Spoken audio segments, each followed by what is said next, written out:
పోలంపల్లి గ్రామంలో మున్నేరు డ్యాం వద్ద యుద్ధ ప్రాతిపదికన జరుగుతున్న పనులను పరిశీలించిన శాసనసభ్యులు శ్రీ శ్రీరామ్ రాజగోపాల్ తాతయ్య.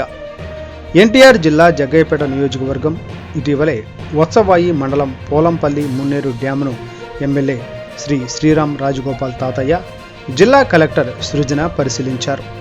ఈ సందర్భంలో తాతయ్య రైతులకు నీరు అందక ఇబ్బంది పడుతున్నారు అని, ఈ నెల అనగా 18/7/2024 నీటిని వదిలి రైతులకు అందించాలని డిపార్ట్మెంట్ వారికి ఆదేశాలు ఇవ్వడం జరిగింది. ఈ సందర్భంగా డ్యాం వద్ద యుద్ధ ప్రాతిపదికన జరుగుతున్న పనులను ఈరోజు తెదేపా నేతలతో కలిసి ఎమ్మెల్యే తాతయ్య పరిశీలించారు.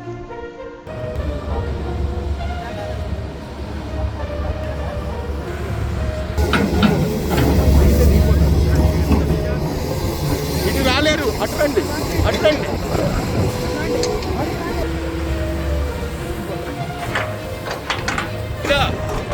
సైదా అర్థమని చెప్పు నువ్వు చెప్పు.